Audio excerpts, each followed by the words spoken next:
What is going on, guys? Thank you for tuning in with I Fish Fresh and Salty, and my name is Ernie, guys, if you don't know. And technically in this video, guys, I'm going to be showing you how we do it on Captain Paul's boat of Dungeness crab pots, dropping these down the deep ocean. And technically we're going to be doing a how-to video, there is no specific way to do it. This is the way that we do it, and I'm going to be showing you guys, because our way, obviously, if you guys haven't seen in the past, very successful pots, fully loaded with delicious candy-sized Dungeness crabs. But yeah, I'm going to be showing you how the materials that we're using, how we get everything set up. So enjoy this episode, guys, and let's get going. Alright, guys, so for demonstration purposes, the first step that we usually do, or when you guys do, when you purchase a pot, you do want to go ahead and lay out your rope. We use actually, it's called blue steel here, guys, and it's a buoyancy rope. It actually floats. So I'll be showing you guys later that we do put lead on these on this type of rope. But anyways, we go ahead, and you guys can tell, we put it all the way down the sidewalk. And if you don't have a meter man made wheeler, go ahead and get one. This is how we do it. So I measure out 240 feet of rope, and that's just the amount that we use on Captain Paul's boat. So let's go ahead and so if you guys could tell, let's see here, get a little bit closer. If you guys can see, it's zeroed out right there, and I'm going to show you guys at 240 feet.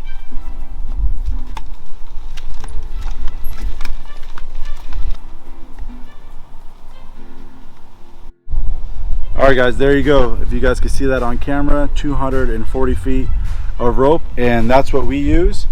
So like I said, we went all the way down the sidewalk, and all you want to do is just cut it at that length, at your specific length. Remember that ours is 240, yours may be different.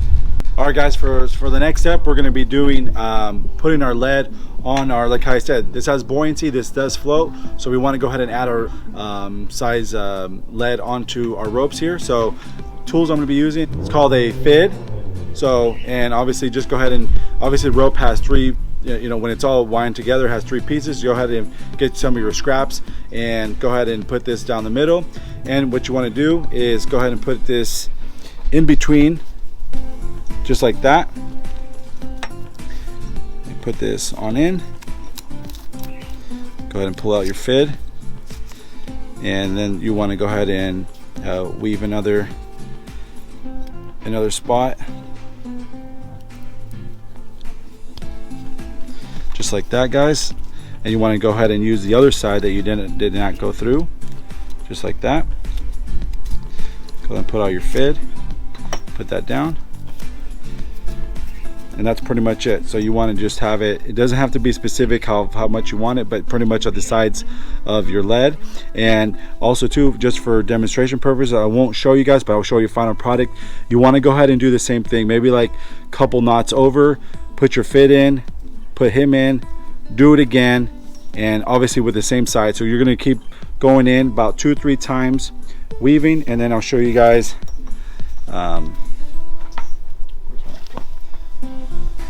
this is a little older one, but technically, if you guys notice, if you guys can see that, it is threaded through on both sides, super tight, and it's going to hold. So that's that, guys. Another thing too is, guys, we space them out. Once again, it's on your preference, but I'm just letting you guys how we do it. Space out your lead every 20 feet. So from the top of your buoy, measure 20 feet. Go ahead and put one on. 20 feet down, go ahead and put one. 20 feet down, another. We do it about 60 to 80 feet down, and then we stop, and then it's the rest of the line, the rest of the rope is just by itself. So yeah, just letting you guys know, we do about 60 to 80 feet of lead. All right, so for the last step of the roping part, guys, got our buoys. Doesn't matter what color, what size. We like to use yellow. We have some pink ones. Also too, as you guys can tell, we have these reflectors for commercial purposes, so when they're out nighttime, they can actually see the buoys. And pretty much go ahead and put your rope through. So I just looped it like that, put it through, and you just want to do a typical overhand knot, just like this. Just grab it, and then go ahead and push this down. All right, so that's the top piece right there. And for the bottom part, guys, you want to go ahead and just do a regular overhand knot as well. So go ahead and make the loop, put this through.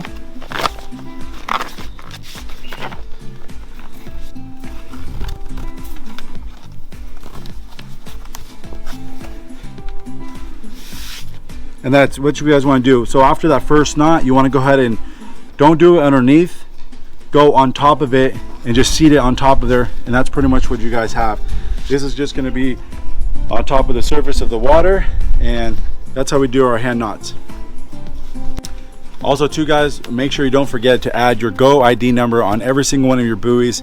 It is mandatory that you guys do have one for the Department of Fishing game. So there you go. So pretty much, guys, for the rope to attach to your crab pot, we just did the same thing like how I showed you guys with that lead. We just went around with the rope and we weaved through the rope, weave through the rope, and obviously the pot's gonna end up going off before this end ends up breaking. It's super strong, super tight. So that's how we do it. Just wanted to show you guys. So we use for our crab pots, we have different types of crab pots that we do use. But our bread and butter and our favorite ones that catch candy size and full amounts of Dungeness crabs are called Easy Pull, guys. Easy Pull. And cool thing is, these guys have three doors. So as you can tell, you got a door. Go ahead and get down there. You have three doors. One here, one here, one here, and we do have the access to our to the hold to put your carcasses, guts, whatever you want. Pretty good amount of space. And we also have these bait jars that you go ahead and attach. You attach them in for scent. You know, your cut up herring, anchovies. Go ahead and put them on in there, just like that. And for scent, carcass, go ahead and put this back with your strap. Also too, this pull also has, this crab pot also has these rings as well for like the smaller crabs to get out.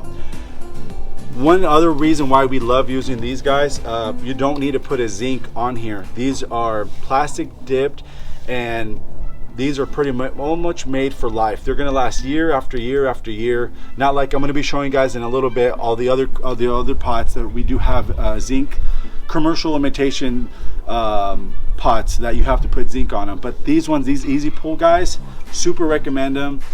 Don't need to use that. Also too, our door.